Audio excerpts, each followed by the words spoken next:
Assalamualaikum warahmatullahi wabarakatuh.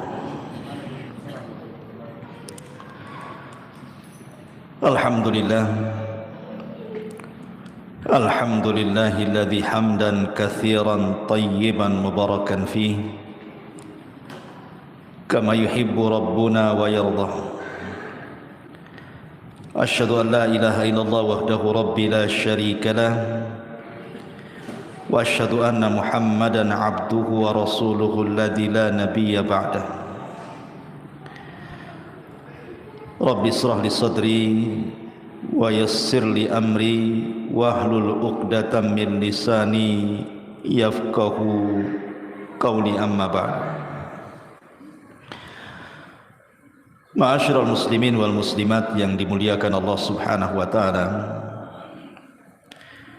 Biasa malam Ahad kita mengkaji Siratul Mustafa, sejarah Nabi sallallahu alaihi wasallam. Tapi malam ini kita akan membahas satu hadis Nabi, di mana hadis ini dikeluarkan oleh Imam At-Tirmidzi dan dinyatakan hadisun hasanun sahih. Hadis ini dinyatakan hasan sahih dari sahabat Abi Hurairah radhiyallahu anhu. Qala Rasulullah sallallahu alaihi wasallam, ma yazalul bala bil mu'mini wal mu'minati fi nafsihi wa waladihi wa malihi hatta yalqallah wa ma alaihi khati'ah. Kata Nabi sallallahu alaihi wasallam, akan senantiasa ujian itu diturunkan Allah kepada seorang mukmin laki-laki ataupun perempuan, baik kepada dirinya ataupun kepada anak-anaknya ataupun kepada hartanya, sampai dia berjalan menjumpai Allah Subhanahu wa taala dan dia tidak membawa dosa sedikit pun. Hadis ini adalah hadis yang menjelaskan kepada kita tentang keutamaan sabar di atas al-bala, di atas ujian dari Allah Subhanahu wa taala. Manusia tidak lepas dari tiga kata: haznun wa ghammun wa hammun. Haznun artinya kesedihan, sedih memikirkan sesuatu yang sudah berlalu. Entah yang lalu-lalu kita pernah sukses kemudian hilang kesuksesannya, entah dulunya punya orang-orang yang dicintai kemudian sudah pergi meninggalkannya, entah dulu dia pernah kaya kemudian dia miskin, teringat masa lalu. Haznun, sedih jadinya, terpikir terus. Yang kedua ghammun, susah menghadapi sesuatu yang sedang berlaku. Susah karena mungkin karena ekonomi, karena kesehatan, karena mungkin pasangan, anak-anak, dan begitu seterusnya. Kemudian yang ketiga hammun, bingung memikirkan masa depan.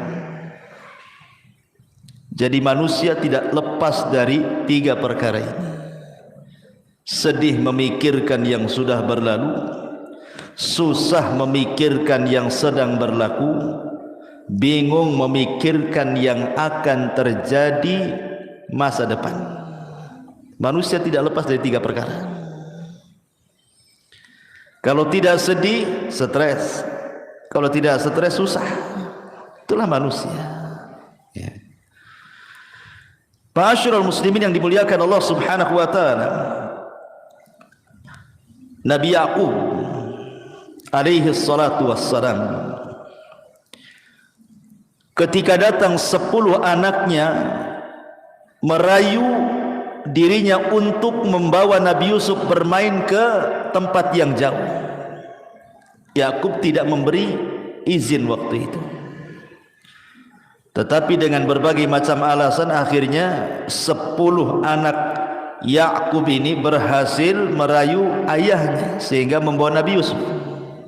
Yusuf ketika itu masih kecil, belum balik, masih 10 tahun usianya. Kemudian diajak main jauh. Rupanya setelah pulang tak dibawa pula anak itu dan dihabarkan mati diterkam serigala. Kemudian ditunjukkan bajunya yang berlumuran darah, padahal darah kambing. Yusufnya dimasukkan ke dalam sumur. Maka Allah Subhanahu wa taala menjelaskan dalam Al-Quran kesedihan Ya'qub alaihi salatu wassalam. Sedih luar biasa. Sampai Allah katakan bahwa air mata yang keluar daripada kedua mata Nabi Ya'qub itu sudah tidak bening lagi, tetapi yang keluar itu air mata berwarna putih. Sampai-sampai Allah katakan seperti itu, ya, tabyaddu aynahu wa huwa kadhib. Jadi tetesan air matanya itu sudah warna putih, sudah las, itu tidak ada lagi air mata yang keluar, saking sedihnya. Sebab itulah kemudian Ya'qub mengalami kebutaan, karena bertahun-tahun memikirkan Nabi Yusuf, menangis. Tapi walaupun demikian Ya'qub sabar dan mengatakan kepada Allah Subhanahu wa taala, innama ashku bathi wa huzni ila Allah. Kata Ya'qub, sesungguhnya saya hanya bisa mengadukan keperitanku dan kesedihanku kepada Allah Subhanahu wa taala. Karena kesabaran dan doa Nabi Ya'qub bertahun-tahun, akhirnya Allah pertemukan juga Ya'qub dengan putranya Yusuf.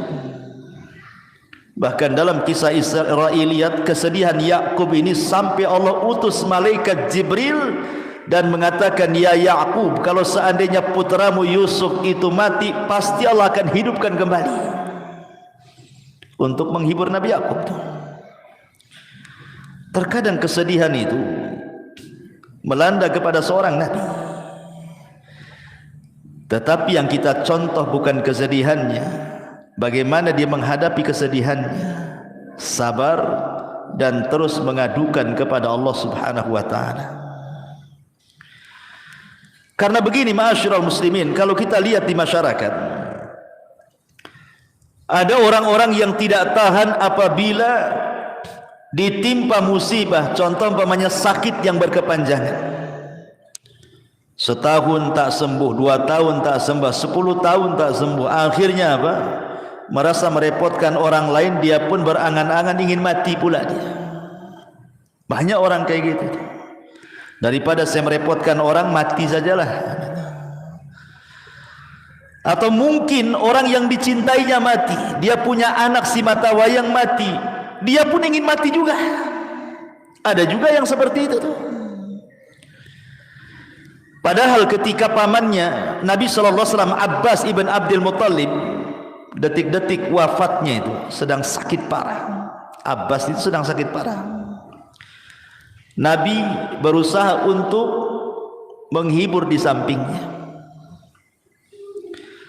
Kemudian Abbas karena tidak tahan, dia mengucapkan sesuatu dan Rasul mendengarnya. Apa ucapan Abbas itu? Sesungguhnya aku ingin mati lebih cepat. Maka Nabi SAW mengatakan kepada Abbas, ya ammi, la tatamannayanna ahadakumul maut.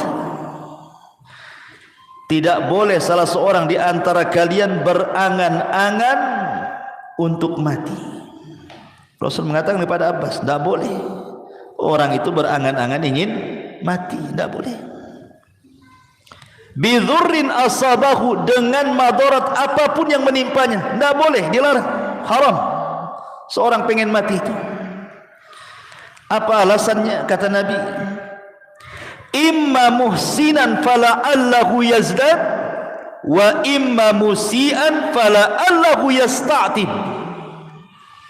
Rasul menasihati pamannya Abbas, kenapa engkau tidak boleh berangan-angan ingin mati wahai ammi pamanku? Boleh jadi kalau Allah berikan umur yang panjang, tiba-tiba engkau berbuat baik, kau bisa menambah pahala. Atau mungkin engkau meninggalkan dosa, kemudian Allah beri panjang usia, itulah kesempatan tobat. Inilah kenapa kita dilarang, tidak boleh menginginkan kematian, karena dua perkara. Yang pertama, boleh jadi kalau seandainya kita tidak jadi mati, kita bisa menambah amal soleh sehingga menambah pahala, sehingga lebih banyak lagi bekal yang akan kita bawa kepada Allah. Atau boleh jadi mungkin kita banyak dosa sebelum kita meninggal, kemudian Allah tidak jadikan kita meninggal, adalah kesempatan untuk tobat. Makanya Rasulullah mengatakan, jangan berangan-angan salah seorang di antara kalian pengen mati. Tapi Nabi SAW mengatakan, wa in kana walabud, kalau memang harus, karena sudah tidak tahan penyakitnya, sudah bertahun-tahun, sudah merepotkan keluarganya. Karena sering saya katakan, ikhwan, orang sakit itu terkadang tambah sakit bukan karena penyakit. Karena apa? Karena sudah tidak ada lagi yang mengunjunginya. Contoh nih, saya sakit. Berapa kali antum mengunjungi saya sakit? Waktu kemarin saya sakit, berapa kali antum mengunjungi anak sakit? Berapalah antum kuatnya mengunjungi itu, walaupun ustaznya yang sakit itu. Enggak mungkin pula tiap hari antum datang ke rumah. Paling sekali bawa pisang, bawa ini, bawa itu, rame-rame rombongan, habis itu les, hilang. Entah berapa bulan lagi mungkin datang. Ya. Oke lah, itu orang lain. Keluarga, saudara, sampai kapan? Lama-lama bosan juga kan. Paling tinggi akhirnya yang menemani orang sakit itu, kalau dia punya pasangan, paling istrinya. Atau mungkin anaknya, ya kalau anaknya berbakti, kalau anaknya durhaka. Sebenarnya orang sakit itu lebih sakit di masalah ininya, bukan penyakitnya sebenarnya. Ya penyakitnya sudah sakit, lebih sakit ketika tidak ada lagi yang memperhatikan dia. Kuadrat sakitnya, makanya akhirnya menginginkan kematian. Maka dari sini ikhwan, kata Nabi, wa in kana walabud, kalaupun dia harus menginginkan kematian, kata Nabi SAW, bolehlah kalian berdoa, Allahumma ahyini ma kanatil hayatu khairan li, wa tawaffani ma kanatil wafatu khairan li. Kata Nabi SAW, ya Allah, hidupkan aku, sembuhkan aku kalau memang kesembuhanku, kehidupanku lebih baik bagiku. Tetapi wafatkan aku kalau memang wafatnya diriku dan kematianku ini lebih baik dibandingkan aku hidup. Itu kalau harus berangan-angan kematian, seperti inilah doanya. Kalau ada orang yang mengatakan, kan Nabi Yusuf mengatakan dalam Al-Quran bahwa dia juga berangan-angan dengan kematian, di mana Nabi Yusuf mengatakan apa? Tawaffani musliman wa alhiqni bis salihin. Wafatkan aku, kata Nabi Yusuf. Lihat, Nabi Yusuf saja berangan-angan ingin mati. Kita katakan jangan sampai sini bacanya, teruskan. Tawaffani musliman walhiqni bis salihin. Kata Nabi Yusuf, ya Allah, kalaupun aku harus mati, matikan aku dalam posisi muslim dan gabungkan aku bersama orang-orang soleh.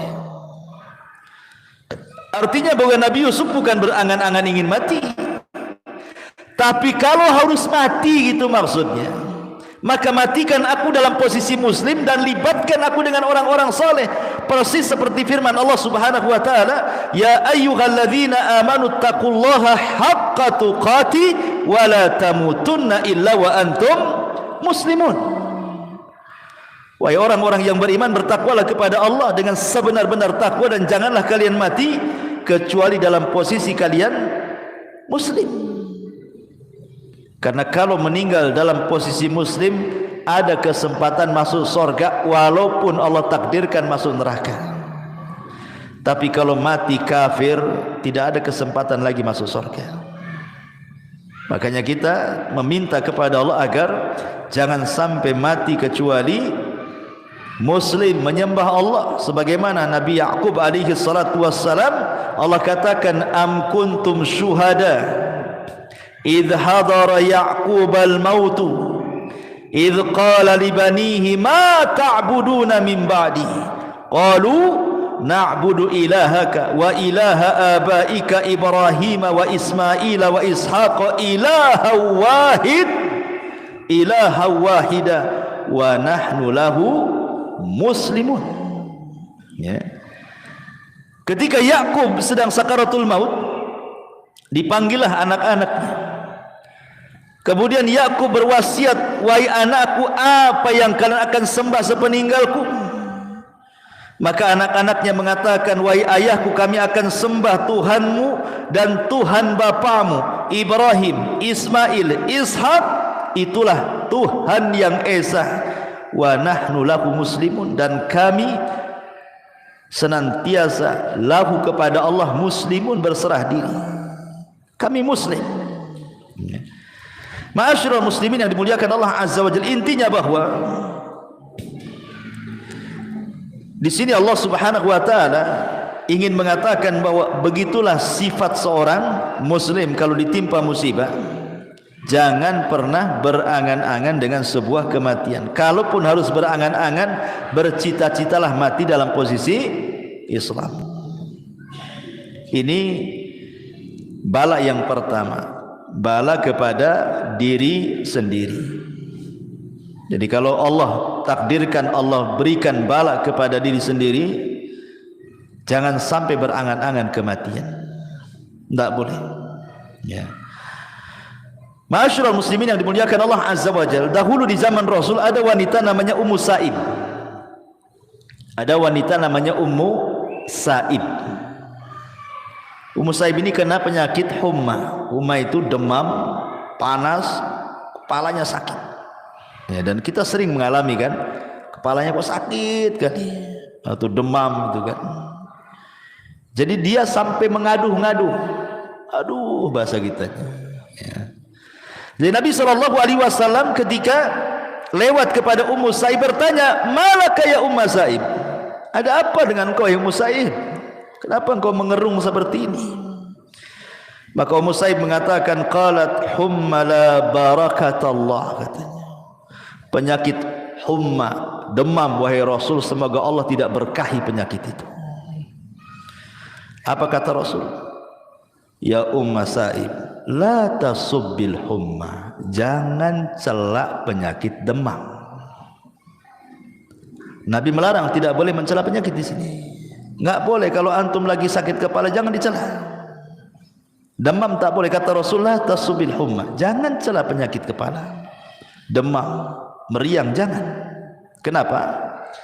Fa innaha tudhibu khataya ibni Adam kama yudhibul kiru khabathal hadid. Karena penyakit demam, meriang, sakit kepala itu bisa menghilangkan kesalahan-kesalahan anak Adam seperti api bisa menghilangkan karat besi. Kan banyak di antara kita ini mencela penyakit, saking kerasnya sampai ditepuk-tepuk tuh kepala tuh. Sabar saja. Makanya kata Nabi SAW, isbir wahtasib, Kalau Allah Subhanahu wa taala memberikan bala kepada kita ujian, pertama sabar, yang kedua mintalah pahala dengan penyakit itu kepada Allah. Karena hanya dengan dua kata ini, inilah yang bisa mengangkat derajat dan menghilangkan dosa. Coba bayangkan ikhwan, kalau kita sholat malam tahajud, belum tentu antum bisa bangun. Ya kan, sepertiga malam antum bangun, malam-malam dingin-dingin, apalagi empuk dinginnya, malaslah makin kita bangun. Dan itu bisa menghilangkan dosa-dosa kita. Tetapi cukup kita sabar dengan penyakit demam, tak perlu antum bangun malam. Sabar aja dengan demam. Kalau tidak sabar ya minum bodrek lah. Hilang demamnya. Artinya bahwa jangan mencela penyakitnya, gitu maksudnya. Karena penyakit itu sebenarnya bisa mengangkat derajat dan menghilangkan dosa. Ini yang pertama. Tetapi ada satu kaidah sebelum saya lanjut. Kata para ulama, kullu murrin saufa yamurru liya'tiya ba'dahu bil yusri yasurru. Apa kata orang Arab? Kullu murrin saufa yamurru liya'tiya ba'dahu bil yusri alladhi yasurru. Apa maknanya? Setiap keperitan hidup pasti akan berlalu, dan akan datang setelahnya kemudahan yang membawa kebahagiaan bagi hidupnya. Tidak mungkin Allah Subhanahu wa taala ikhwan, kalau menimpakan sebuah musibah, entah penyakit, entah yang lainnya, sakit terus dari awal sampai akhir, tidak, pasti ada sembuhnya juga. Atau Allah berikan kefakiran, fakir terus, pasti Allah akan berikan juga kecukupan hidupnya. Karena Allah yang mengatakan wa tilkal ayyam nudawiluha bainan nas. Namanya hari-hari kan diputarkan ikhwan.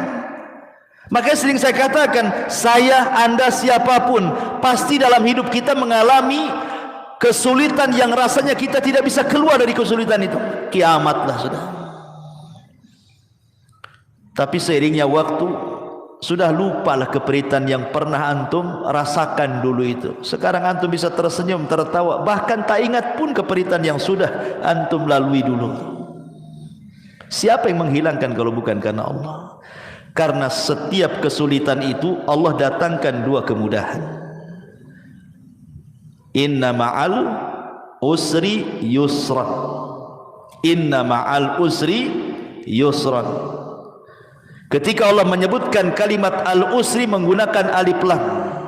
Ketika Allah menyebutkan yusran, Allah nakirahkan. Maknanya apa? Al-usri ketika dibuat alif lam berarti usri yang pertama adalah usri yang kedua. Tetapi ketika Allah mengatakan yusran menggunakan nakirah, menggunakan tanwin tanpa alif lam, nakirah itu tufidul umum, berarti kemudahan yang pertama bukan kemudahan yang kedua. Kesulitan yang pertama adalah kesulitan yang kedua. Maknanya setiap kesulitan Allah datangkan dua kemudahan, tiga kemudahan, empat kemudahan, dan begitu seterusnya. Karena Allah tidak mungkin membebankan sesuatu kecuali yang bisa dipikul oleh hambanya. Tidak mungkin, Allah tidak pernah zalim. Menimpakan musibah itu berlebihan di luar batas manusia, itu mustahil ikhwan. Kita saja yang merasa bahwa Allah sudah melebihkan musibahnya karena dia tidak mau menghadapinya. Sebenarnya tidak ada persoalan kalau dihadapi itu mudah sebenarnya. Terkadang ada orang yang terkalahkan sebelum perang, sehingga merasa bos, rasanya benang ini kusut semua, rasanya air ini keruh semua. Tidak ada air keruh kecuali bisa dijernihkan. Tidak ada benang kusut kecuali bisa diluruskan. Karena Allah yang membuat masalah, Allah yang mengangkatnya. Minta kepada Allah ya. Kemudian yang kedua, kata Nabi sallallahu alaihi wasallam, wa waladihi. Terkadang Allah memberikan musibah itu, ujian itu dari anak. Ya. Seperti umpamanya di zaman Nabi sallallahu alaihi wasallam ada seorang sahabat bawa anak kecil. Ya usianya 5 tahun, 6 tahun, lucu-lucunya digendong bapaknya. Hadir di majelis Nabi. Jadi terkadang dicium-cium lah anaknya. Kayak kita lah bawa anak kecil kan. Kadang lari sana, kemudian nempel lagi, kita cium lagi. Sedang ngaji, namanya anak-anak kan begitu. Jadi Nabi heran.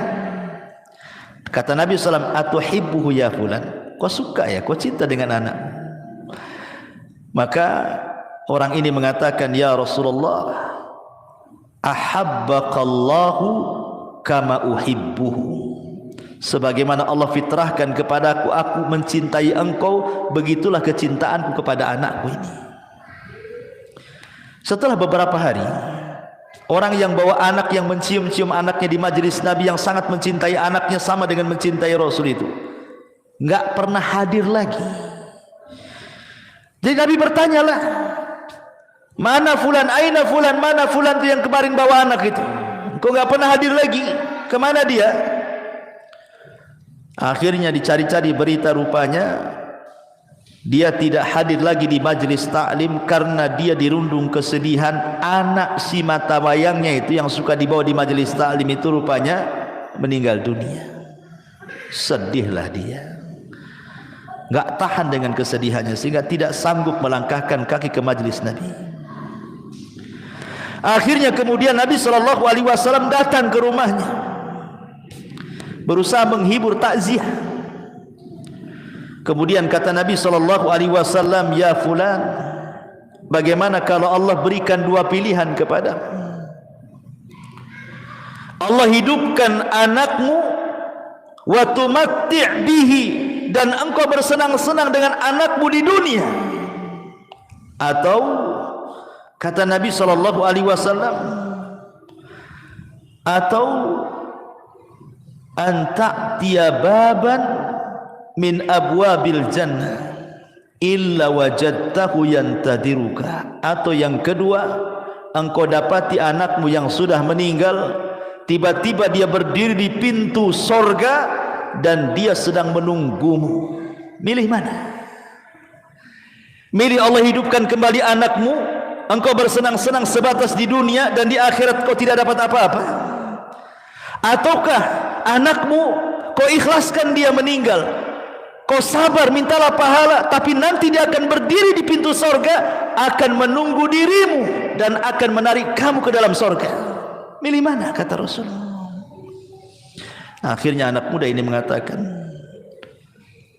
ya tentu memilih anakku berada di pintu sorga. Hilang kesedihannya.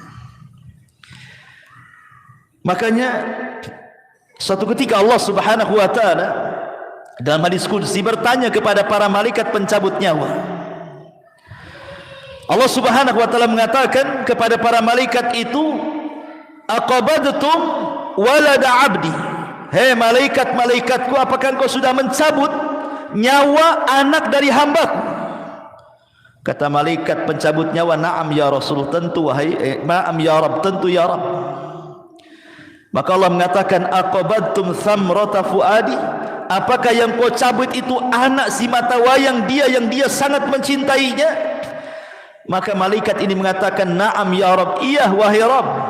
Kemudian Allah mengatakan, famadza qala abdi, setelah anaknya meninggal hambaku mengatakan apa? Maka malaikat ini mengatakan, hambamu mengatakan hamidaka wastarja, dia pun mengatakan alhamdulillah, inna lillahi wa inna ilaihi rajiun. Maka Allah mengatakan, kalau begitu idzan ubnu li abdi baitan fil jannah wa sammuhu baital hamdi. Kalau gitu bangunkan untuk hambaku ini satu istana di sorga, kasih nama istananya Baitul Hamdi, rumah hamd, pujian. Karena dia bisa mengucapkan alhamdulillah saat kematian anaknya. Ucapan alhamdulillah bukan karena mensyukuri kematian, Bukan itu maksudnya. Antum disangka orang gila nanti, ya kan? Antum orang tua meninggal, alhamdulillah. Kira-kira kata orang sebelah ini, itu ngincar warisan itu. Bukan gitu ya? Ya. Bukan, pemahamannya mengucapkan alhamdulillah itu maksudnya. Kita masih bersyukur ada nikmat yang tersisa. Bukan dipikirkan musibah yang berlalu. Persis seperti perkataan siapa? Urwah ibn Zubair. Saat diamputasi kakinya, Urwah bin Zubair ini mungkin kena penyakit diabetes lah, mungkin kalau zaman sekarang kan harus diamputasi kakinya. Kata sang tabib mengatakan, ya Urwah, pasti kau akan mengalami kesakitan. Sebaiknya kau minum khamar. Di zaman itu tidak ada bius. Biusnya minum khamar untuk mengurangi sakit, biar mabuk, biar pusing, baru potong.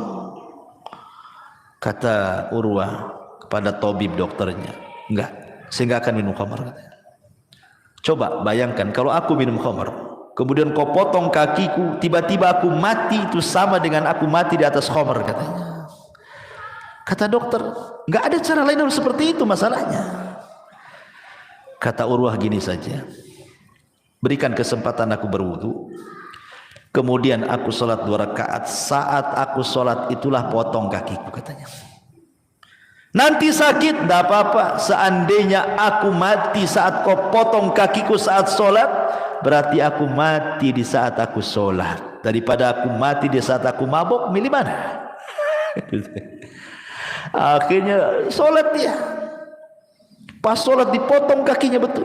Namanya dipotong kaki, ya sakit lah. Nggak ada obat bius lagi. Ya. Akhirnya dia mengalami sakit pingsan. Karena sakit yang luar biasa, pingsan dia. Urwah bin Zubair ini. Kemudian sang dokter pun berusaha kemudian menyadarkan Urwah bin Zubair. Subhanallah, Allah masih selamatkan dia. Siuman. Saat siuman itu datang pula kabar yang kedua, anaknya meninggal. Barusan dipotong kakinya, setelah itu anaknya pula meninggal. Makanya sering saya katakan, ikhwan, terkadang Allah memberikan musibah itu ada yang sifatnya beruntun tuh. Satu belum selesai datang yang lain, satu belum selesai datang pula yang lain lagi. Makanya penting kesabaran. Tapi Urwah mengatakan, alhamdulillah summa alhamdulillah, katanya. Aku mengucapkan alhamdulillah karena telah terpotong kakiku, dan aku mengucap alhamdulillah karena kematian anakku, katanya. Tabib heran, kenapa dia mengatakan alhamdulillah? Kemudian dikatakan, kenapa engkau mengucap alhamdulillah wahai Urwah? Kata Urwah, kau tidak lihat badanku, katanya. Aku punya tangan 2, punya kaki 2. Kalau baru dipotong 1 masih ada 3, katanya. Alhamdulillah masih ada 3, katanya. Kan itu. Anakku berapa? 6. Kalau tinggal 1 masih ada 5. Alhamdulillah masih ada 5. Jadi dia bersyukur bukan karena kematian, tetapi karena nikmat yang tersisa, gitu maksudnya. Dia masih mengucapkan alhamdulillah. Adapun kemudian kepada musibah yang sedang melanda dia, dia mengatakan inna lillahi wa inna ilaihi rajiun. Jadi inna lillahi untuk musibahnya, alhamdulillah untuk nikmat yang tersisanya. Dan itulah tingkatan redha paling tinggi. Kalau antum bisa mengucapkan alhamdulillah, inna lillahi wa inna ilaihi rajiun, ini redha paling tinggi. Karena manusia menghadapi musibah itu kan ada 4 macam. Sering saya ulang-ulang. Pertama, ada orang yang tasakhut. Tasakhut itu apa? Tidak redha dengan hatinya, asik moring-moring, marah-marah saja dengan musibahnya. Asik saya terus, ya Allah, kenapa saya terus ditimpa penyakit? Kenapa orang sehat-sehat saja? Kenapa anakku terus yang sakit? Kenapa anak orang sehat? Kenapa usahaku masih gulung tikar? Kenapa usaha orang masih makin maju saja? Allah disalah-salahkan dia. Ini namanya tasakhut. Ya, ini seburuk-buruk manusia, tidak bersyukur. Yang kedua, pura-pura sabar, diam saja. Tapi kalau diajak ngobrol keluar semua isinya. Ya, kalau disenggol sedikit keluar semua isinya. Kemudian itu tapi masih mendingan lah yang kedua ini mendingan yang pertama kan, karena dia tidak tasahud, mulutnya dia diam saja, cuman hatinya berontak, tidak rela. Mulutnya bisa sabar diam. Ya. Kemudian yang ketiga betul-betul sabar dan rela, hatinya ikhlas, lisannya pun tidak menyalahkan siapapun. Kemudian yang keempat, bukan hanya rela, bukan hanya ikhlas, bukan hanya sabar, tapi dia bisa mengucapkan alhamdulillah. Maka itu tingkat yang paling tinggi dalam redha. Ya. Kembali bahwa kalau seandainya Allah takdirkan anak kita meninggal, seharusnya apa? Bahagia. Karena anak kecil itu kalau meninggal, dia akan jadi syafaat bagi orang tuanya. Makanya dalam sebuah hadis, anak-anak yang meninggal itu, yang belum balik, maka dia akan menunggu di pintu surga. Kemudian Allah katakan, udkhulul jannah. Anak-anak, ngapain kau di pintu surga? Masuk, masuk, masuk, katanya. Jadi anak-anak kecil tuh banyak di pintu surga. Maksudnya anak-anak yang meninggal ketika belum balik. Tentu anak-anak orang-orang yang mukmin, yang muslim.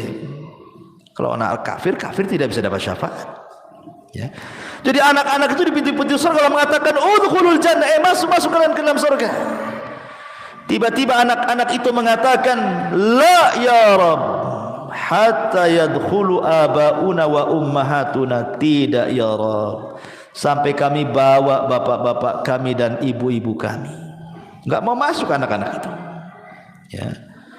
Kemudian Allah katakan lagi seperti itu, tetap jawabannya seperti itu sampai 3 kali.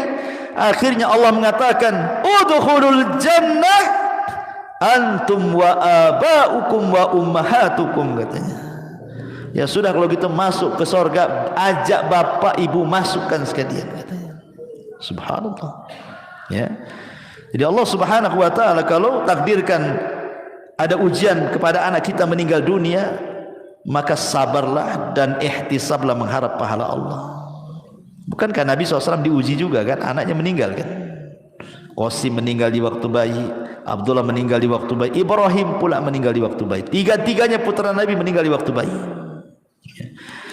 Kemudian yang terakhir, kata Nabi SAW, ujian kepada diri, ujian kepada anak, ujian kepada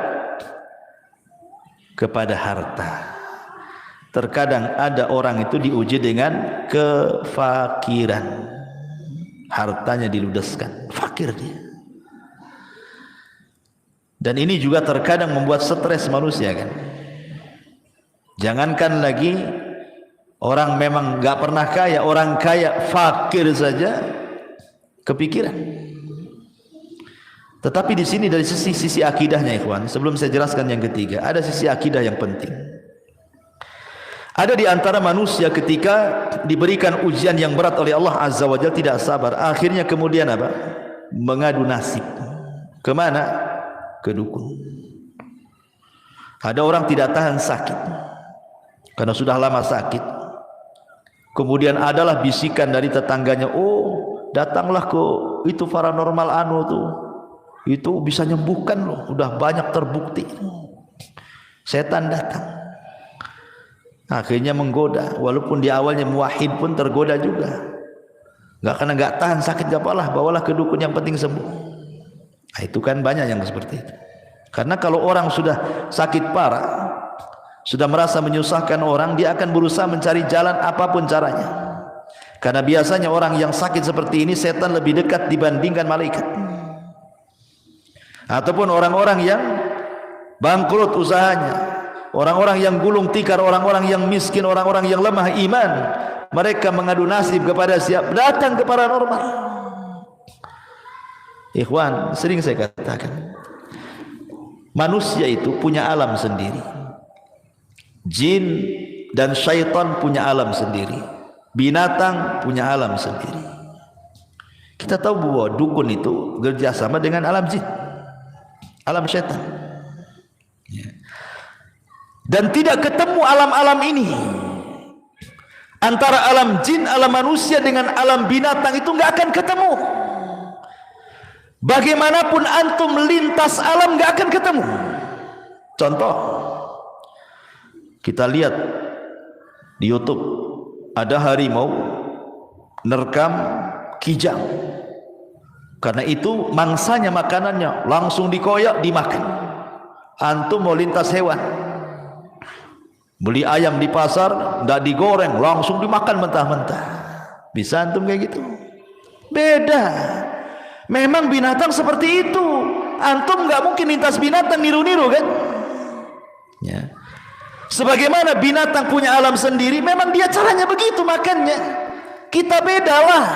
Nggak bisa kita harus rajang bawang dulu, bawang merah, bawang putih, bawang apa. Jadilah dia gulai, jadi tengkleng, jadi macam-macam ya kan. Beda ya. Karena harimau pun dikasih tengkleng belum tentu mau, apalagi banyak mericanya di situ, bersin dia ya. Karena beda alamnya. Makanan kita nggak mau juga binatang itu makan, sebagaimana kita juga nggak mau niru binatang kan. Artinya alam mereka berbeda, alam kita sendiri, alam jin juga berbeda. Kenapa jin itu disebut jin? Karena jin itu tidak nampak, makanya disebut jin. Kenapa tidak nampak? Supaya kita jangan ada komunikasi. Kenapa tidak boleh berkomunikasi? Karena tidak akan nyambung dengan kehidupan mereka. Lah, yang ingin saya katakan bahwa kita ini hidup di alam nyata. Maka yang nyata-nyata sajalah di depan kita. Kalau depan kita ada kangkung, makan tuh kangkung. Kalau depan kita ada tempe, makan tuh tempe. Kalau ada lalapan, makan tuh lalapan. Kalau memang di hadapan kita ini supir ojek, ya sudah jadi supir ojek. Kalau anda supir taksi, jadilah supir taksi. Kalau anda tukang bangunan, jadi tukang bangunan. Yang real saja lah gitu. Jangan menghayal. Karena orang yang datang ke dukun itu orang-orang yang menghayal sebenarnya. Kan itu menghayal orang itu. Dia ingin jadi manajer instan bahasanya itu. Tolong Pak Dukun, mantra-mantrai si bos itu supaya saya bisa jadi manajer. Mereka dukun itu beda dengan dokter Ikhwan. Kalau dokter gini, gimana dok bisa? Oh kayaknya saya tidak bisa. Kayaknya antum harus dirujuk ke dokter ini. Datanglah ke dokter ini, kata dokter ini, oh nampaknya penyakitmu parah, saya tidak bisa nih. Rujuk ke dokter sana. Itu dokter. Kalau dukun tak ada, kata dukun ini, oh saya tak bisa, saya rujuk kok ke dukun sana, nggak ada. Dukun tuh semua mengatakan bisa, nggak ada dukun tak bilang tak bisa. Dukun mana yang tak bilang tak bisa itu? Semua dukun bisa. Semua dukun pasti bilang bisa, nggak akan bilang nggak bisa. Karena dukun itu penipu, makanya dia jawabannya pasti bisa, nggak akan bilang nggak bisa. Kalau dokter itu nggak ada yang menipu, memang sesuai dengan bidang dia, namanya nggak tahu ya nggak tahu, nggak mungkin dia malpraktek. Tapi dukun itu dari awal sampai akhir memang malpraktek mereka itu, nggak ada prakteknya, semuanya malpraktek. Makanya jawabannya bisa, nggak ada rujukan tuh. Kenapa? Karena dukun satu dengan yang lainnya saingan. Nggak mungkin kalau dia rujukan maknanya melemahkan bahwa dia dukun tidak sakti. Nggak ada lagi orang datang ke dia jadinya kan. Itu sama dengan merendahkan dia. Makanya nggak ada ceritanya dukun ngasih rujukan tuh nggak ada. Makanya saya katakan kita hidup di alam nyata yang real sajalah. Kalau anda ingin jadi manajer, bekerja sungguh-sungguh, kuliah lagi, ambil pendidikan, jujur, tekuni. Kalau Allah takdirkan jadi. Bukankah Allah suka dengan orang yang bekerja dan menekuni pekerjaannya? Sampai Aisyah radhiyallahu mengatakan, kana Nabiyyu sallallahu alaihi wasallam idza amila amalan atqanahu. Rasul itu kalau mengamalkan sesuatu, dia akan mutkinkan tuh amalan itu. Makanya usaha apapun kalau ditekuni pasti sukses. Tapi kalau mencra nggak akan sukses. Bosan di sini pindah ke sini, bosan di sini pindah ke sini. Sampai kapan? Artinya Allah itu suka itu memandang hambanya yang kerja keras, ditelateni, jadi nanti itu. Tapi orang-orang yang ke dukun ini maunya instan, secara instan jadi manajernya. Sesuatu yang instan itu pasti menyesal. Berapa banyak orang yang datang ke dukun menyesal. Sudah bayar 100 juta, dukunnya kabur. Sudah datang 100 juta, tadi kabul-kabulkan, katanya syaratnya besar, kurang syaratnya lagi. Betapa banyak orang yang sudah habis duitnya, mati pula, syaratnya terlalu besar. Seperti pernah ada syarat dukun ngerendam di kali 3 hari, mati akhirnya. Memang suruh mati sama dukunnya. Ya, bayangkan ya. Jadi saya katakan bahwa kalau ada musibah tidak perlu datang ke dukun. Apa yang datang ke dukun? Dukun itu penghayal semuanya. Maka hiduplah dengan kenyataan, hadapilah secara real. Kita ini punya alam sendiri, jin punya alam sendiri. Nggak perlu komunikasi dengan jin. Yang lebih parah pula minta nikah dengan wanita jin, makin bingunglah kita. Secantik-cantiknya jin itu jelek, ikhwan. Seorang syekh pernah meruqyah. Rupanya yang masuk ke tubuh orang yang kesurupan ini jin yang paling cantik di kabilahnya. Ketika ditanya, "Bagaimana bentukmu?" Dia mengatakan, "Aku punya 9 kaki," katanya.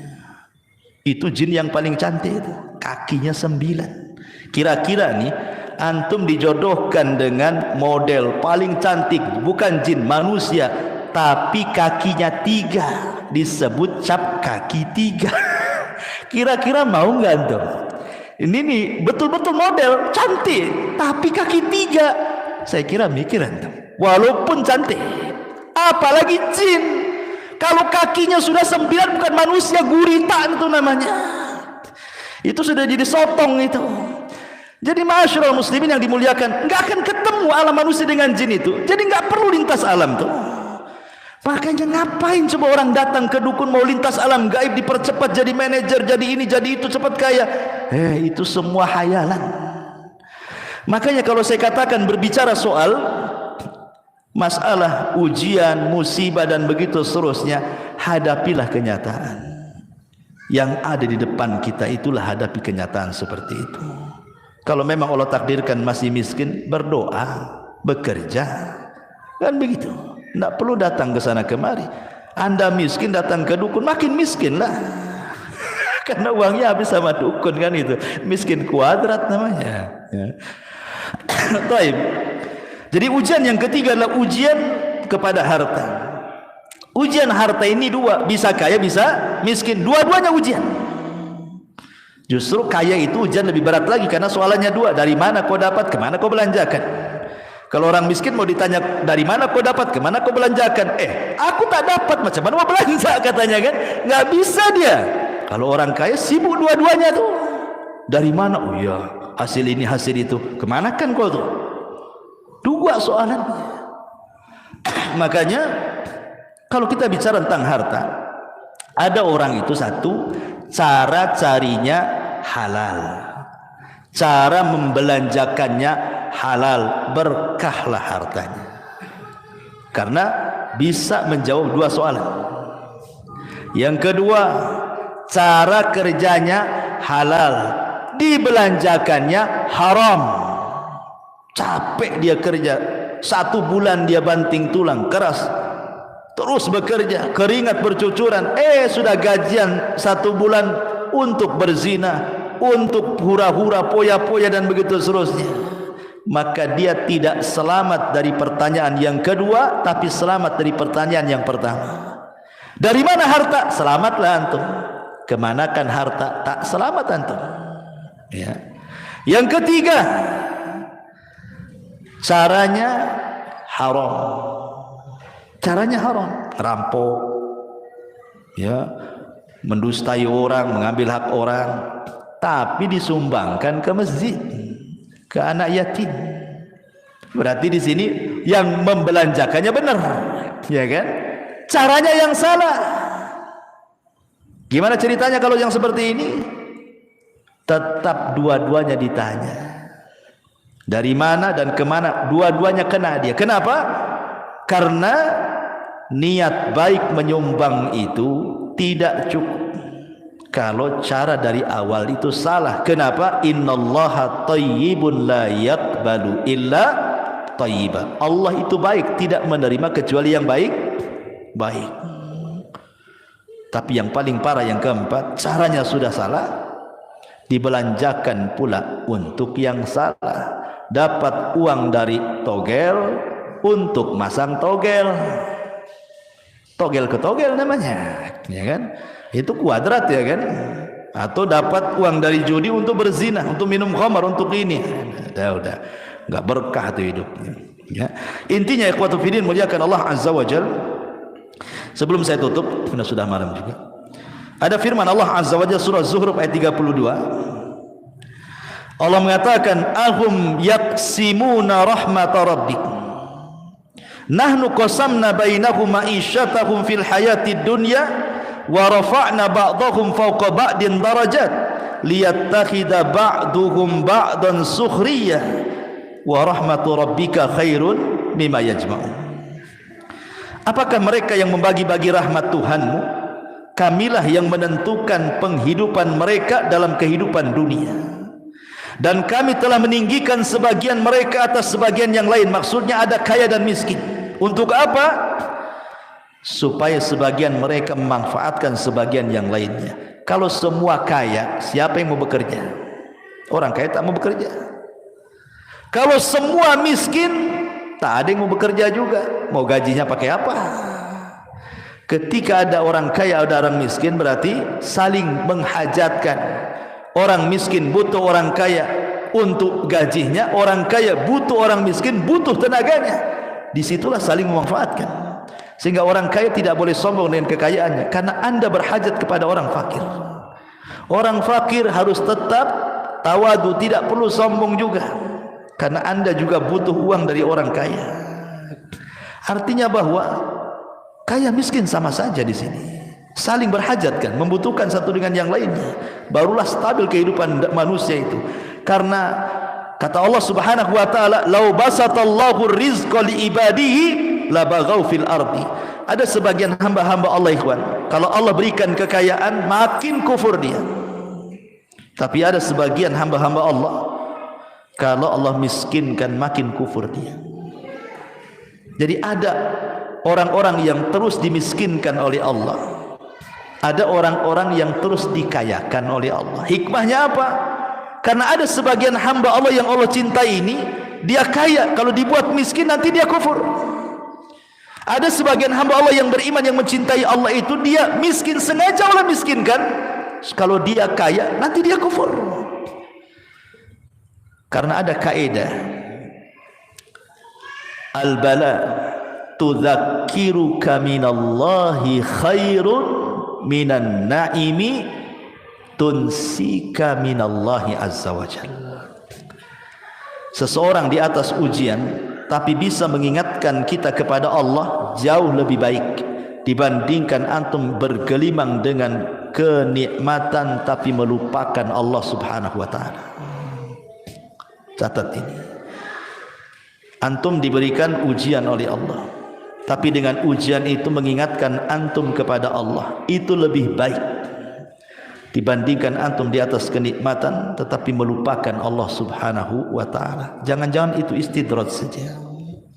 Allah sengaja membiarkan sampai ketika antum lalai, Allah wafatkan antum tiba-tiba dan antum belum bertobat kepada Allah. Hadara Ya'qub al-maut idh qala li banihi ma ta'buduna min ba'di qalu na'budu ilahaka wa ilaha abaika Ibrahim wa Ismail wa Ishaq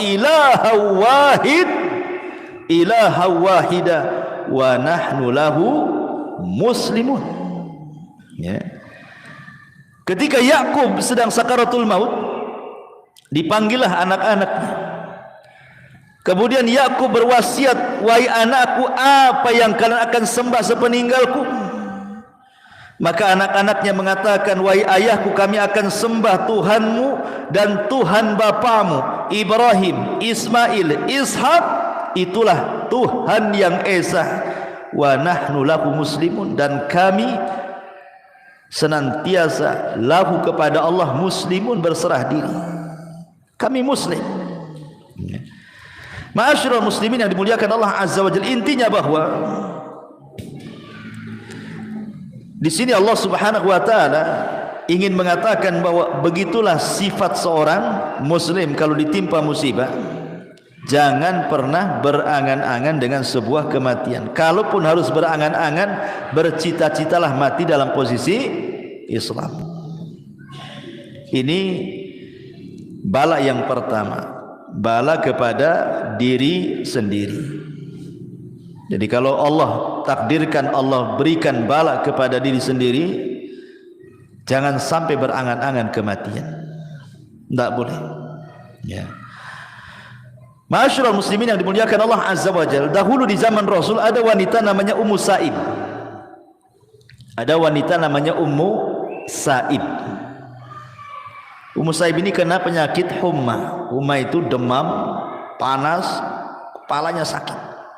Ya, dan kita sering mengalami kan, kepalanya kok sakit kan, atau demam gitu kan. Jadi dia sampai mengaduh-ngaduh. Aduh bahasa kita. Ya.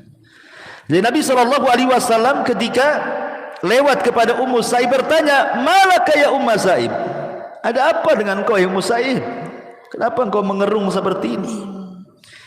Maka Ummu Sa'ib mengatakan, "Qalat humma la barakatallah," katanya. Penyakit humma, demam wahai Rasul, semoga Allah tidak berkahi penyakit itu. Apa kata Rasul? "Ya Ummu Sa'ib, la tasubbil humma," jangan celak penyakit demam. Nabi melarang, tidak boleh mencela penyakit di sini. Enggak boleh kalau antum lagi sakit kepala jangan dicela. Demam tak boleh, kata Rasulullah, tasubbil humma, jangan cela penyakit kepala.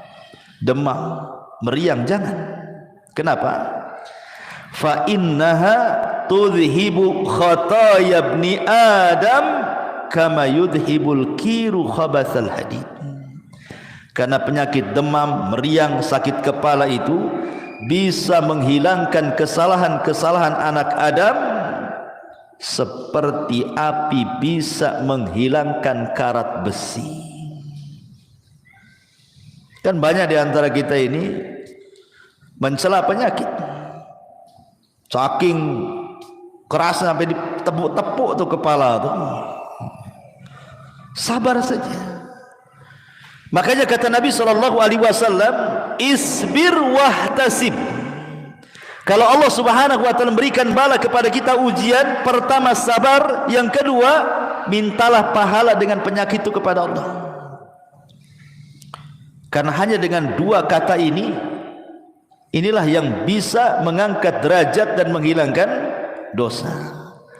Coba bayangkan ikhwan, kalau kita sholat malam tahajud, belum tentu antum bisa bangun. Ya kan, sepertiga malam antum bangun, malam-malam dingin-dingin, apalagi empuk dinginnya, malaslah makin kita bangun. Dan itu bisa menghilangkan dosa-dosa kita. Tetapi cukup kita sabar dengan penyakit demam, tak perlu antum bangun malam. Sabar aja dengan demam.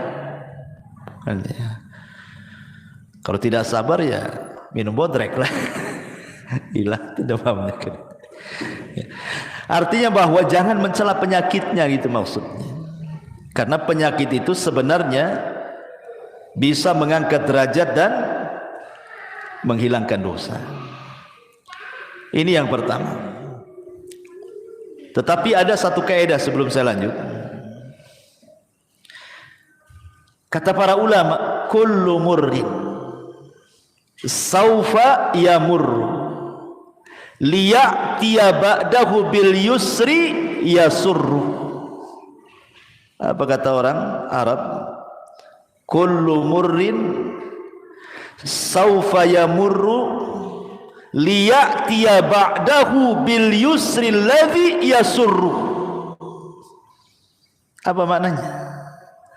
Setiap keperitan hidup pasti akan berlalu, dan akan datang setelahnya kemudahan yang membawa kebahagiaan bagi hidupnya.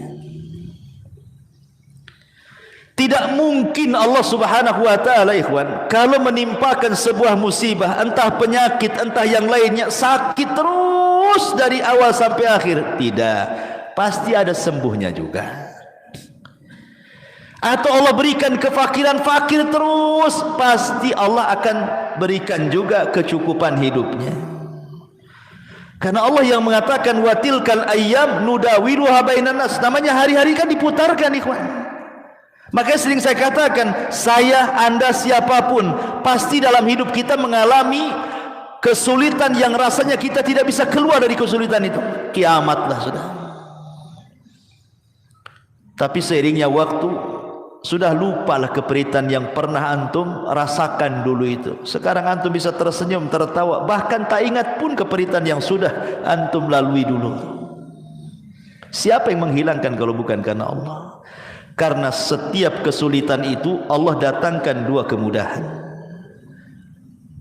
Inna ma'al usri yusran. Inna ma'al usri yusran. Ketika Allah menyebutkan kalimat al-usri menggunakan alif lam. Ketika Allah menyebutkan yusran, Allah nakirahkan. Maknanya apa? Al-usri ketika dibuat alif lam berarti usri yang pertama adalah usri yang kedua. Tetapi ketika Allah mengatakan yusran menggunakan nakirah, menggunakan tanwin tanpa alif lam, nakirah itu tufidul umum, berarti kemudahan yang pertama bukan kemudahan yang kedua. Kesulitan yang pertama adalah kesulitan yang kedua. Maknanya setiap kesulitan Allah datangkan dua kemudahan, tiga kemudahan, empat kemudahan, dan begitu seterusnya. Karena Allah tidak mungkin membebankan sesuatu kecuali yang bisa dipikul oleh hambanya. Tidak mungkin, Allah tidak pernah zalim. Menimpakan musibah itu berlebihan di luar batas manusia itu mustahil, ikhwan. Kita saja yang merasa bahwa Allah sudah melebihkan musibahnya karena dia tidak mau menghadapinya. Sebenarnya tidak ada persoalan kalau dihadapi itu mudah sebenarnya. Terkadang ada orang yang terkalahkan sebelum perang, sehingga merasa bos, rasanya benang ini kusut semua, rasanya air ini keruh semua. Tidak ada air keruh kecuali bisa dijernihkan. Tidak ada benang kusut kecuali bisa diluruskan. Karena Allah yang membuat masalah, Allah yang mengangkatnya. Minta kepada Allah, ya. Kemudian yang kedua, kata Nabi SAW, wa waladihi. Terkadang Allah memberikan musibah itu, ujian itu dari anak, ya. Seperti umpamanya di zaman Nabi SAW ada seorang sahabat bawa anak kecil, ya usianya 5 tahun 6 tahun, lucu-lucunya digendong bapaknya, hadir di majelis Nabi. Jadi terkadang dicium-cium lah anaknya, kayak kita lah bawa anak kecil kan, kadang lari sana kemudian nempel lagi, kita cium lagi, sedang ngaji, namanya anak-anak kan begitu. Jadi Nabi heran. Kata Nabi SAW, atuhibbuhu ya fulan, kau suka ya, kau cinta dengan anak? Maka orang ini mengatakan, ya Rasulullah, ahabbaqallahu kama uhibbuhu. Sebagaimana Allah fitrahkan kepadaku, aku mencintai engkau, begitulah kecintaanku kepada anakku ini. Setelah beberapa hari, orang yang bawa anak, yang mencium-cium anaknya di majelis Nabi, yang sangat mencintai anaknya sama dengan mencintai Rasul itu, enggak pernah hadir lagi. Jadi Nabi bertanyalah, mana fulan, aina fulan, mana fulan itu yang kemarin bawa anak itu, kok enggak pernah hadir lagi, kemana dia? Akhirnya dicari-cari berita, rupanya dia tidak hadir lagi di majelis taklim karena dia dirundung kesedihan. Anak si mata wayangnya itu yang suka dibawa di majelis taklim itu rupanya meninggal dunia. Sedihlah dia, enggak tahan dengan kesedihannya sehingga tidak sanggup melangkahkan kaki ke majelis Nabi. Akhirnya kemudian Nabi SAW datang ke rumahnya, berusaha menghibur, takziah. Kemudian kata Nabi SAW, ya fulan, bagaimana kalau Allah berikan dua pilihan kepadamu? Allah hidupkan anakmu wa tumatti' bihi, dan engkau bersenang-senang dengan anakmu di dunia, atau kata Nabi SAW, atau anta'tiya baban min abwabil jannah illa wajadtahu yantadiruka, atau yang kedua, engkau dapati anakmu yang sudah meninggal, tiba-tiba dia berdiri di pintu sorga dan dia sedang menunggumu. Milih mana? Milih Allah hidupkan kembali anakmu, engkau bersenang-senang sebatas di dunia, dan di akhirat kau tidak dapat apa-apa, ataukah anakmu kau ikhlaskan dia meninggal, kau sabar, mintalah pahala, tapi nanti dia akan berdiri di pintu sorga, akan menunggu dirimu dan akan menarik kamu ke dalam sorga. Milih mana? Kata Rasulullah. Akhirnya anak muda ini mengatakan, ya tentu memilih anakku berada di pintu sorga. Hilang kesedihannya. Makanya suatu ketika Allah Subhanahu wa ta'ala dalam hadis qudsi bertanya kepada para malaikat pencabut nyawa. Allah Subhanahu wa ta'ala mengatakan kepada para malaikat itu, aqabadtum walada abdi. Hei malaikat-malaikatku, apakah engkau sudah mencabut nyawa anak dari hambaku? Kata malaikat pencabut nyawa, na'am ya Rasul, tentu wahai na'am ya Rabb, tentu ya Rabb. Maka Allah mengatakan, aqabadtum thamrata fuadi, apakah yang kau cabut itu anak si mata wayang dia yang dia sangat mencintainya? Maka malaikat ini mengatakan, na'am ya Rabb, iya wahai Rabb. Kemudian Allah mengatakan, famadza qala abdi, setelah anaknya meninggal, hambaku mengatakan apa?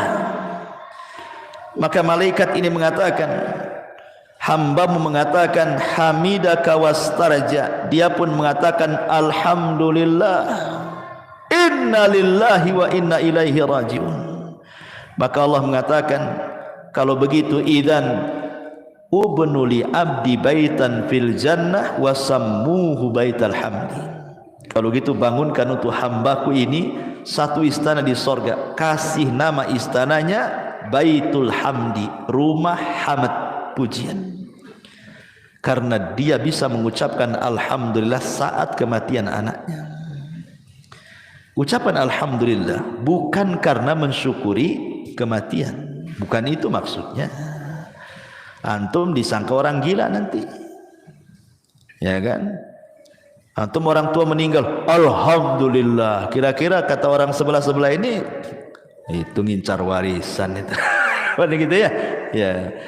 Bukan, pemahamannya mengucapkan alhamdulillah itu maksudnya kita masih bersyukur ada nikmat yang tersisa, bukan dipikirkan musibah yang berlalu. Persis seperti perkataan siapa? Urwah ibn Zubair. Saat diamputasi kakinya, Urwah bin Zubair ini mungkin kena penyakit diabetes lah, mungkin kalau zaman sekarang kan harus diamputasi kakinya.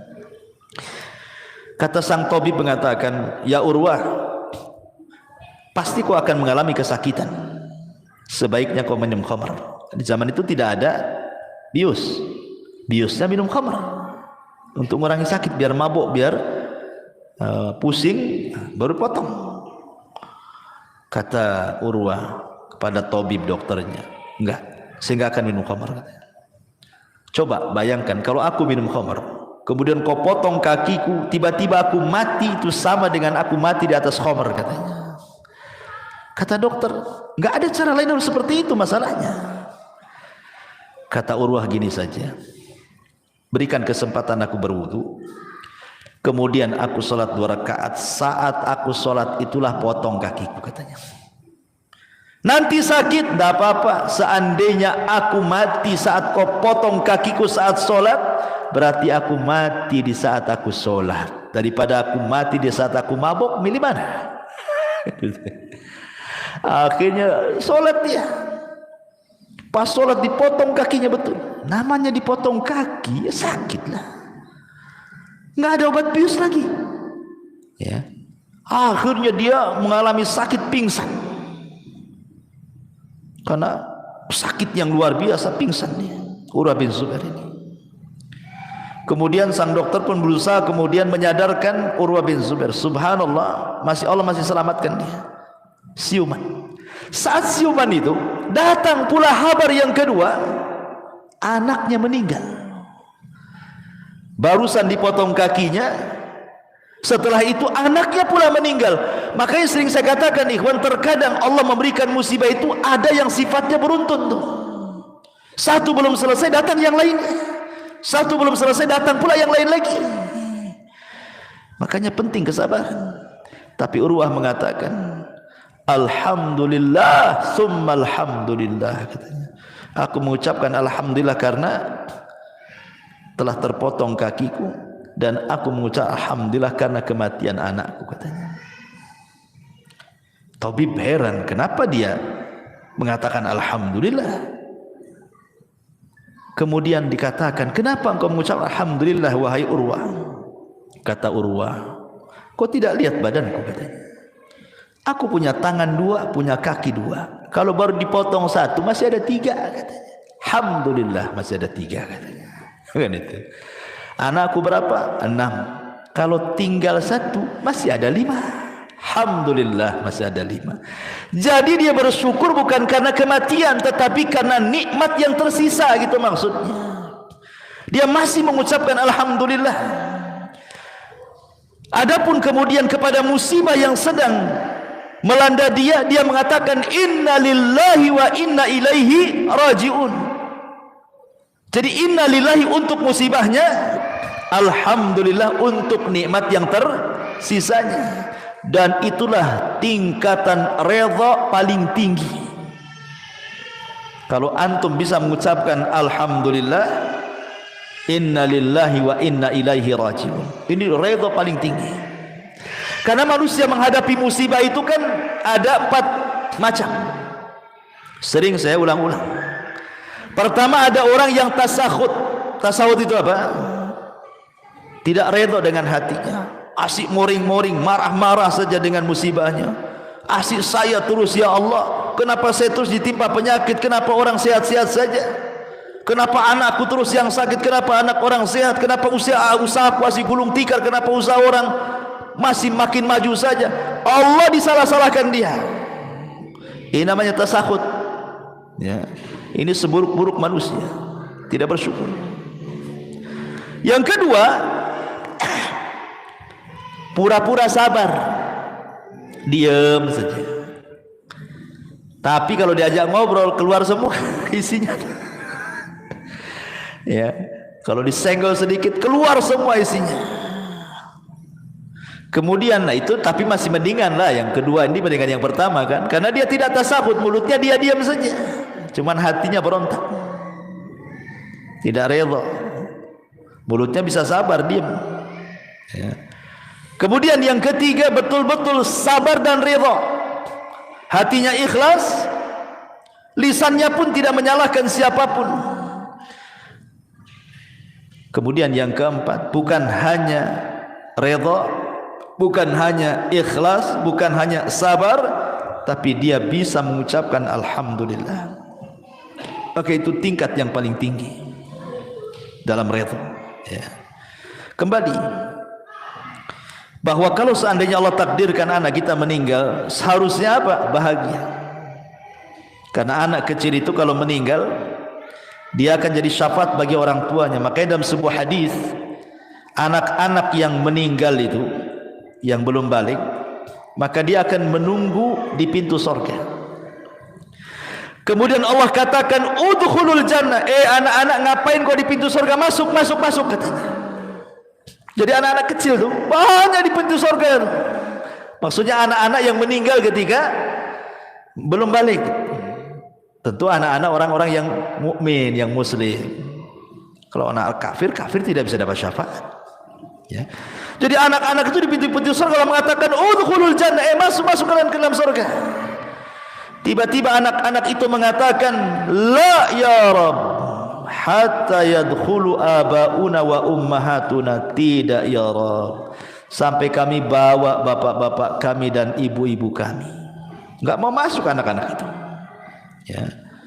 Kemudian Allah katakan lagi seperti itu, tetap jawabannya seperti itu sampai 3 kali.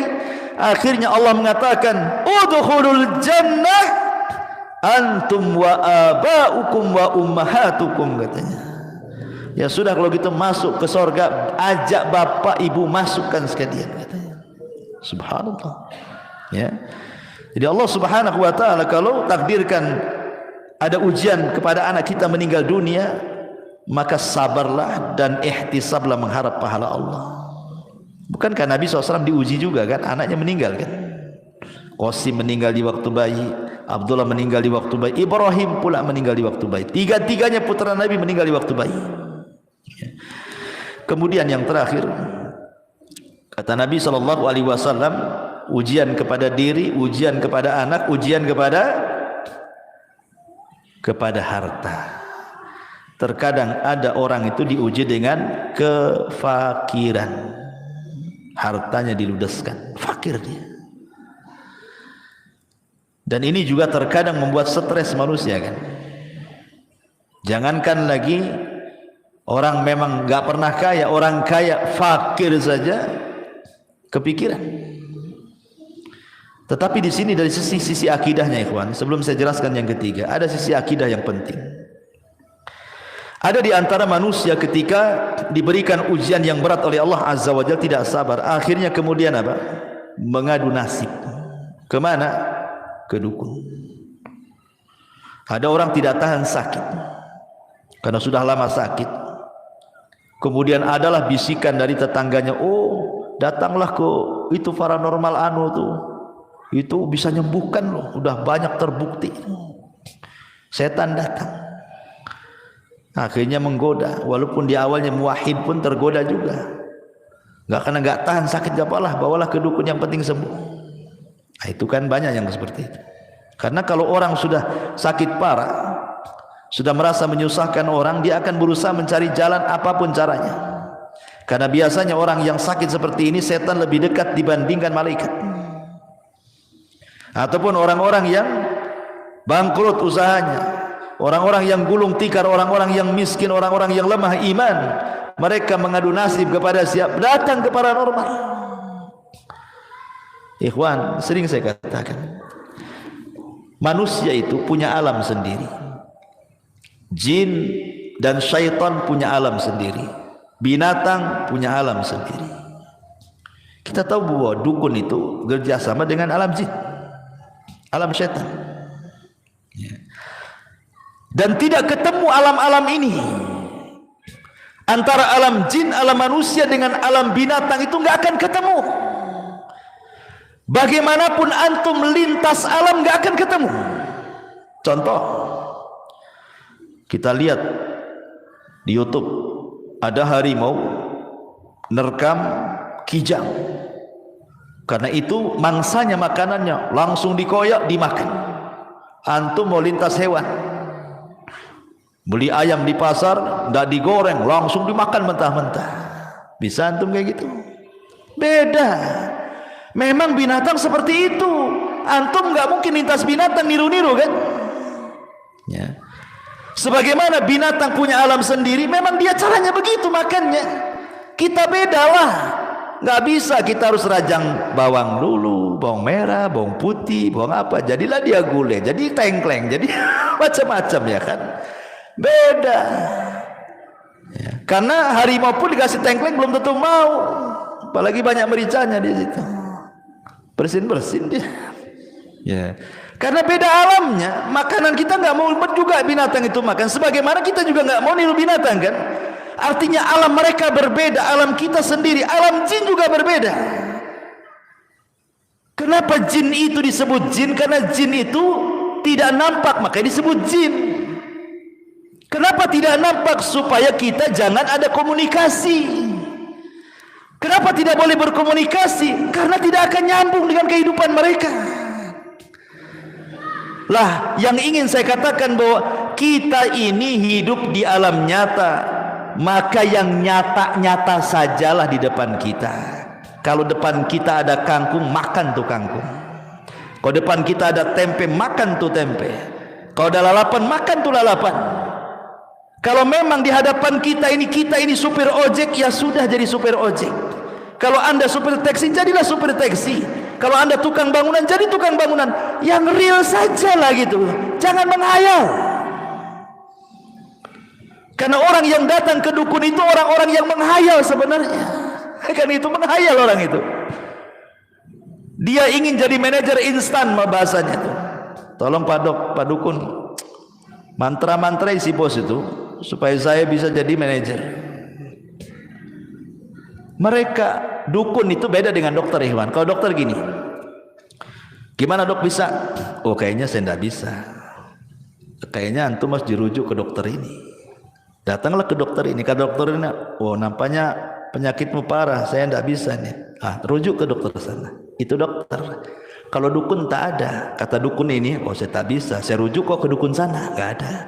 Dukun itu semua mengatakan bisa. Nggak ada dukun tak bilang tak bisa. Dukun mana yang tak bilang tak bisa itu? Semua dukun bisa.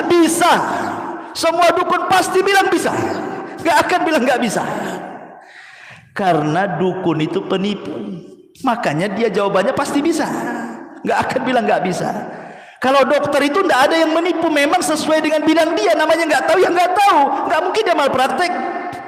Tapi dukun itu dari awal sampai akhir memang malpraktek mereka itu. Nggak ada prakteknya. Semuanya malpraktek. Makanya jawabannya bisa, nggak ada rujukan tuh. Kenapa? Karena dukun satu dengan yang lainnya saingan. Nggak mungkin kalau dia rujukan maknanya melemahkan bahwa dia dukun tidak sakti. Nggak ada lagi orang datang ke dia jadinya kan. Itu sama dengan merendahkan dia. Makanya nggak ada ceritanya dukun ngasih rujukan tuh nggak ada. Makanya saya katakan kita hidup di alam nyata yang real sajalah. Kalau Anda ingin jadi manajer, bekerja sungguh-sungguh, kuliah lagi, ambil pendidikan, jujur, tekuni. Kalau Allah takdirkan jadi. Bukankah Allah suka dengan orang yang bekerja dan menekuni pekerjaannya? Sampai Aisyah radhiyallahu mengatakan, kana Nabiyyu sallallahu alaihi wasallam idza amila amalan atqanahu. Rasul itu kalau mengamalkan sesuatu dia akan mungkinkan tuh amalan itu. Makanya usaha apapun kalau ditekuni pasti sukses. Tapi kalau mencra nggak akan sukses. Bosan di sini pindah ke sini, bosan di sini pindah ke sini. Sampai kapan? Artinya Allah itu suka itu memandang hambanya yang kerja keras, ditelateni, jadi nanti itu. Tapi orang-orang yang kedukun ini maunya instan, secara instan jadi manajernya. Sesuatu yang instan itu pasti menyesal. Berapa banyak orang yang datang ke dukun menyesal. Sudah bayar 100 juta, dukunnya kabur. Sudah datang 100 juta tadi kabul-kabulkan, katanya syaratnya besar, kurang syaratnya lagi. Betapa banyak orang yang sudah habis duitnya, mati pula, syaratnya terlalu besar. Seperti pernah ada syarat dukun ngerendam di kali 3 hari, mati akhirnya. Memang suruh mati sama dukunnya. Ya, bayangkan ya. Jadi saya katakan bahwa kalau ada musibah tidak perlu datang ke dukun. Apa yang datang ke dukun? Dukun itu penghayal semuanya. Maka hiduplah dengan kenyataan. Hadapilah secara real. Kita ini punya alam sendiri, jin punya alam sendiri. Nggak perlu komunikasi dengan jin. Yang lebih parah pula minta nikah dengan wanita jin, makin bingunglah kita. Secantik-cantiknya jin itu jelek, ikhwan. Seorang syekh pernah meruqyah. Rupanya yang masuk ke tubuh orang yang kesurupan ini jin yang paling cantik di kabilahnya. Ketika ditanya, "Bagaimana bentukmu?" Dia mengatakan, "Aku punya 9 kaki," katanya. Itu jin yang paling cantik itu, kakinya 9.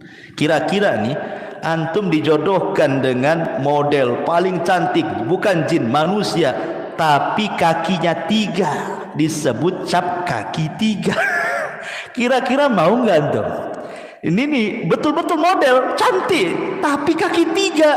Saya kira mikir antum, walaupun cantik, apalagi jin.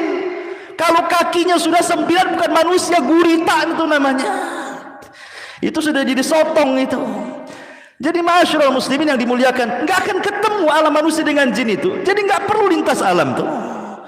Makanya ngapain coba orang datang ke dukun mau lintas alam gaib, dipercepat jadi manajer, jadi ini, jadi itu, cepat kaya. Itu semua hayalan. Makanya kalau saya katakan berbicara soal masalah ujian, musibah dan begitu seterusnya, hadapilah kenyataan. Yang ada di depan kita itulah hadapi kenyataan seperti itu. Kalau memang Allah takdirkan masih miskin, berdoa, bekerja, kan begitu. Tidak perlu datang ke sana kemari. Anda miskin datang ke dukun, makin miskin lah. Karena uangnya habis sama dukun kan itu. Miskin kuadrat namanya. Ya. Taib. Jadi ujian yang ketiga adalah ujian kepada harta. Ujian harta ini dua, bisa kaya, bisa miskin. Dua-duanya ujian. Justru kaya itu ujian lebih berat lagi karena soalannya dua, dari mana kau dapat, kemana kau belanjakan. Kalau orang miskin mau ditanya dari mana kau dapat, kemana kau belanjakan, aku tak dapat, macam mana mau belanja katanya kan, nggak bisa dia. Kalau orang kaya sibuk dua-duanya tuh, dari mana, oh iya hasil ini hasil itu, kemana kan kau tuh, dua soalan. Makanya kalau kita bicara tentang harta, ada orang itu satu, cara carinya halal, cara membelanjakannya halal, berkahlah hartanya. Karena bisa menjawab dua soalan. Yang kedua, cara kerjanya halal, dibelanjakannya haram. Capek dia kerja, 1 bulan dia banting tulang keras, terus bekerja, keringat bercucuran, sudah gajian 1 bulan untuk berzina, untuk hura-hura, poya-poya dan begitu seterusnya. Maka dia tidak selamat dari pertanyaan yang kedua, tapi selamat dari pertanyaan yang pertama. Dari mana harta? Selamatlah antum. Kemanakan harta? Tak selamat antum. Ya. Yang ketiga, caranya haram. Caranya haram, rampok, ya, mendustai orang, mengambil hak orang, tapi disumbangkan ke masjid, ke anak yatim. Berarti di sini yang membelanjakannya benar, ya kan? Caranya yang salah. Gimana ceritanya kalau yang seperti ini? Tetap dua-duanya ditanya. Dari mana dan kemana? Dua-duanya kena dia. Kenapa?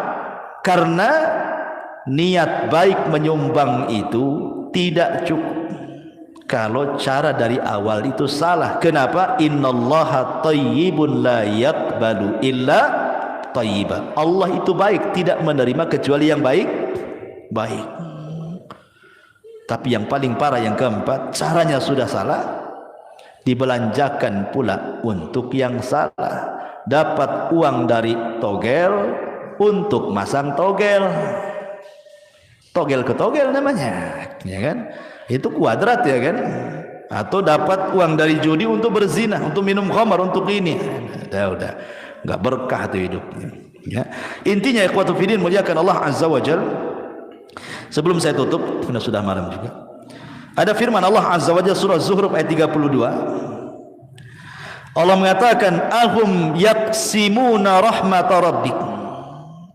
Nahnu qasamna bainahum ma'isyatahum fil hayatid dunya wa rafa'na ba'dahum fawqa ba'din darajat liyattakhidha ba'duhum ba'dan sukhriyah wa rahmatu rabbika khairun mimma yajma'un." Apakah mereka yang membagi-bagi rahmat Tuhanmu? Kamilah yang menentukan penghidupan mereka dalam kehidupan dunia, dan kami telah meninggikan sebagian mereka atas sebagian yang lain. Maksudnya ada kaya dan miskin. Untuk apa? Supaya sebagian mereka memanfaatkan sebagian yang lainnya. Kalau semua kaya, siapa yang mau bekerja? Orang kaya tak mau bekerja. Kalau semua miskin, tak ada yang mau bekerja juga. Mau gajinya pakai apa? Ketika ada orang kaya, ada orang miskin, berarti saling menghajatkan. Orang miskin butuh orang kaya untuk gajinya, orang kaya butuh orang miskin, butuh tenaganya. Disitulah saling memanfaatkan. Sehingga orang kaya tidak boleh sombong dengan kekayaannya, karena Anda berhajat kepada orang fakir. Orang fakir harus tetap tawadu, tidak perlu sombong juga, karena Anda juga butuh uang dari orang kaya. Artinya bahwa kaya miskin sama saja di sini, saling berhajat kan, membutuhkan satu dengan yang lainnya. Barulah stabil kehidupan manusia itu. Karena kata Allah Subhanahu wa taala, "Lau basatallahu rizqa li ibadihi la baghaw fil ardi." Ada sebagian hamba-hamba Allah, ikhwan, kalau Allah berikan kekayaan makin kufur dia. Tapi ada sebagian hamba-hamba Allah, kalau Allah miskinkan makin kufur dia. Jadi ada orang-orang yang terus dimiskinkan oleh Allah, ada orang-orang yang terus dikayakan oleh Allah. Hikmahnya apa? Karena ada sebagian hamba Allah yang Allah cintai ini, dia kaya, kalau dibuat miskin nanti dia kufur. Ada sebagian hamba Allah yang beriman, yang mencintai Allah itu, dia miskin, sengaja Allah miskinkan. Kalau dia kaya nanti dia kufur. Karena ada kaidah, al-bala tudzakiruka minallahi khairun minan naimi tunsika minallahi azza wa jalla. Seseorang di atas ujian tapi bisa mengingatkan kita kepada Allah jauh lebih baik dibandingkan antum bergelimang dengan kenikmatan tapi melupakan Allah Subhanahu wa taala. Catat ini.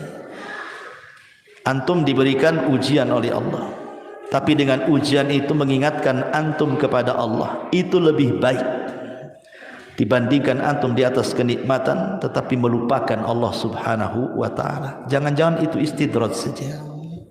Allah sengaja membiarkan sampai ketika antum lalai, Allah wafatkan antum tiba-tiba dan antum belum bertobat kepada Allah Subhanahu wa taala. Su'ul khatimah.